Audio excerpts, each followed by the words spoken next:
Thriller വിഭാഗത്തിലൊക്കെ പെടുത്താവുന്ന ഒരു cinema തന്നെയാണ്. തമിഴ്നാട്ടിൽ ഇത് റിലീസ് ചെയ്ത് നന്നായിട്ട് മുന്നോട്ട് പോയി, ഇപ്പോഴും പോയിക്കൊണ്ടിരിക്കുന്നു. 3-ാമത്തെ ആഴ്ചയോ 4-ാമത്തെ ആഴ്ചയോ ആണ് ആ പടം ഇപ്പോൾ പോയിക്കൊണ്ടിരിക്കുന്നത് എന്നാണ് എൻ്റെ അറിവ്. ഈ സിനിമ കൂടുതൽ നമ്മൾ അച്ഛൻ കോവിൽ കാടുകളിലൊക്കെ ആയിരുന്നു ഷൂട്ട്. ഷൂട്ടിംഗ് സമയം തന്നെ നല്ല സാധാരണ സിനിമകളിൽ നിന്ന് വ്യത്യസ്തമായ അനുഭവങ്ങളായി. പ്രത്യേകിച്ച് മഴയും കാര്യങ്ങളൊക്കെ ഉണ്ടായി, പല സമയത്തും ഷൂട്ട് മാറ്റി വയ്ക്കുകയും ഇത്തരം ബുദ്ധിമുട്ടുകളൊക്കെ മറികടന്നാണ് ഇതിൻ്റെ ഷൂട്ട് മുന്നോട്ട് പോയിരുന്നത്. പിന്നെ ഇതിലെ പ്രധാന കഥാപാത്രം ചെയ്യുന്നത് ജിതിൻ രമേശാണ്. ജിതിൻ രമേശിൻ്റെ എനിക്ക് തോന്നുന്നു അദ്ദേഹത്തിൻ്റെ വീണ്ടും ഒരു തിരിച്ചുവരവ് എന്നൊക്കെ നമുക്ക് പറയാവുന്ന രീതിയിലുള്ളൊരു സിനിമയായിരിക്കും. അദ്ദേഹത്തിന് ഇനി സിനിമയിലേക്കുള്ള അദ്ദേഹത്തിൻ്റെ മറ്റൊരു വഴിയായിരിക്കും ഇതെന്നാണ് ഞാൻ വിചാരിക്കുന്നത്. ഇതൊന്ന് പൂർണ്ണമായും പറയാൻ പറ്റില്ല, എന്നാലോ നെഗറ്റീവ് ആണേനായാലും.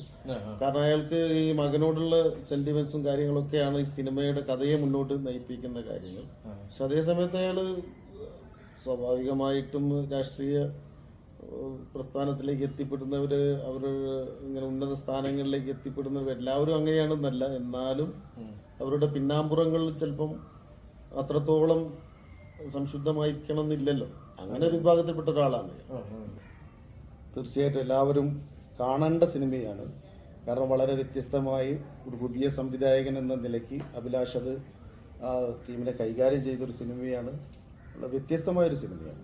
അപ്പോൾ ഇതിൻ്റെ ഏറ്റവും വലിയൊരു ഉദാഹരണം, അന്നും ഷൂട്ട് നടന്നുകൊണ്ടിരിക്കുക ജിതിൻ രമേശാണ് അതിലെ നായകന കഥാപാത്രത്തെ അവതരിപ്പിച്ചത്.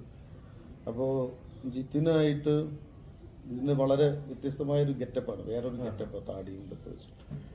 അത് കഴിഞ്ഞ് അദ്ദേഹം വേറൊരു മാറ്റം വരുന്ന ഒരു ആ ഗെറ്റപ്പിൽ രണ്ടാമത് എൻ്റെ മുന്നിലെത്തി. എനിക്ക് സത്യത്തിൽ ആളെ മനസ്സിലായി. ഞാൻ അത്ര നേരം കൂടെ അഭിനയിച്ച ഒരാളെ വളരെ വ്യത്യസ്തമായി വന്നപ്പോൾ ഞാൻ എന്നിട്ട് ഇത് ആരാണെന്ന് മെല്ലെ അഭിലാഷോട് ഇങ്ങനെ ചോദിച്ചിട്ട് അത് ഇയാളെന്നെ സോറി കാരണം അത്രയും വ്യത്യസ്തമാണ്. മേക്കിങ്ങിൽ തന്നെ ഒരു ഗെറ്റപ്പിലൊക്കെ ചേഞ്ച് വരുത്തിയത്.